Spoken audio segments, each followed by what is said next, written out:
Look, we have a country. It grows nicely over a period of many years. All of a sudden, they're force-feeding millions of people. 21 million people came in over the last 3 years with them. And look, we all have a big heart. We want to take care. We're not going to have a country left. There's no country that can sustain this. We're a laughingstock all over the world. They're laughing at our president and our vice president. They've never seen anything like this. You know, we have another thing. If you touch a foot, if you put 1 foot into our country, congratulations, you have a lawsuit. You don't take the person and move the person into, out. You've got to go through years of litigation. We have lawyers that wait for people to come in years. You've got to see the court system. We have thousands of judges at the border. No other country has judges at the border. If somebody walks in, they walk them out. Our country is in trouble. We had the best border policy. You know Tom Homan. You see Tom Homan on your show, but you see, Mr. President, he said we did the greatest job in the history of the border. And all they had to do is leave it and leave those people there. But they didn't. Great. But they didn't. All right, I want to give Nancy an opportunity because I think you really want to hear this. Nancy, please. Hi. Hi. I'm Nancy. I'm from Milton, Georgia, originally from Ohio. Good. But go Dogs. Yeah. And thank you for coming. Furthering the discussion on immigrant crime, along with liberal-run cities where crime is out of control. My son is a Georgia Bulldog. He was on campus the day Laken Riley was murdered. Terrifying for all those kids, right? I wanted to know, how quickly in a sanctuary city, like they're calling Athens, Georgia, how quickly can you remove those threats to our society so that our children can go out on a run, as they rightfully should be able to do, in a park in the daytime by themselves? It should not be like that. And also, I was wondering, I watch television all the time. I see your ads. I don't see a lot of vocalness about these sort of crimes, these hideous crimes in your promotion. So I'm wondering why that is. Well, we are into it. First of all, we are going to end all sanctuary cities immediately. We're going to end them because they're really... Is that an executive order you do that with? I can do it with an executive order. I'll have to do it with an executive order. You can do it with the Aliens Act of 1798. We can do things in terms of moving people out. We can move them out of the sanctuary cities. You have some liberal, crazy people that they fight.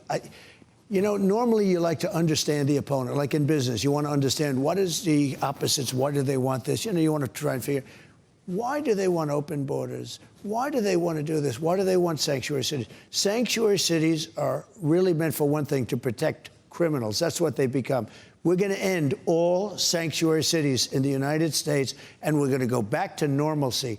And we're going to have law and order. We're going to we have to reinvigorate our police. We have great police. They're not allowed to do their job. If they do their job with gusto, which is what we want them to be fair. And the sad thing is you'll always have a bad apple and, hundreds and hundreds of arrests, one bad arrest, and it's on the front page of every newspaper. And these people are incredible. They want to do their job, just like the Border Patrol.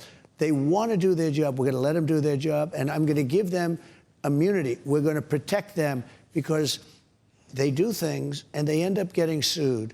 They lose their family. They lose their house, they lose their pension, they lose everything. The police officers in this country are law enforcement and sheriffs, everything else. They have to be given back their dignity. They want to do their job. But we become so politically correct. I mean, you look at New York and Chicago and LA and every city, all run by Democrats, okay? Liberal, stupid Democrats.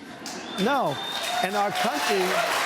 So, Mr. Our President, country has lost its way. So it's a good question. In other words, we're going to have law and order.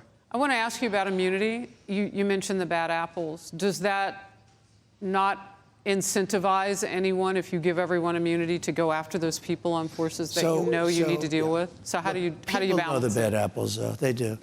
99% they're just hard. They want to stop crime. You will have you're going to have a bad police officer.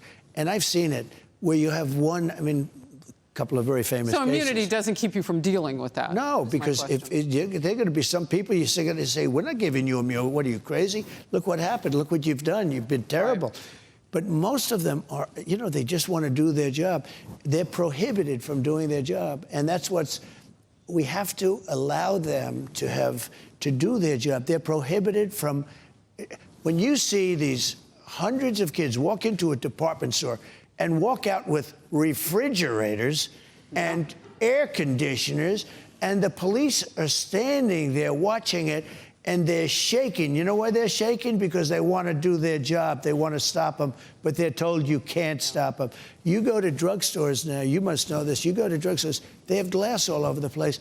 If you want to buy a bottle of aspirin, they tell me, I haven't been in there for a while. You have to make a friend in the store to open it for you. No, it's like a big deal. Yeah. But who can run a store like that? And they're all going out of business. So I think we all agree. Hey everyone, I'm Emily Campagno. Catch me and my co-hosts Harris Faulkner and Kaylee McEnany on Outnumbered every weekday at 12 p.m. Eastern, or set your DVR. Also, don't forget to subscribe to the Fox News YouTube page for daily highlights.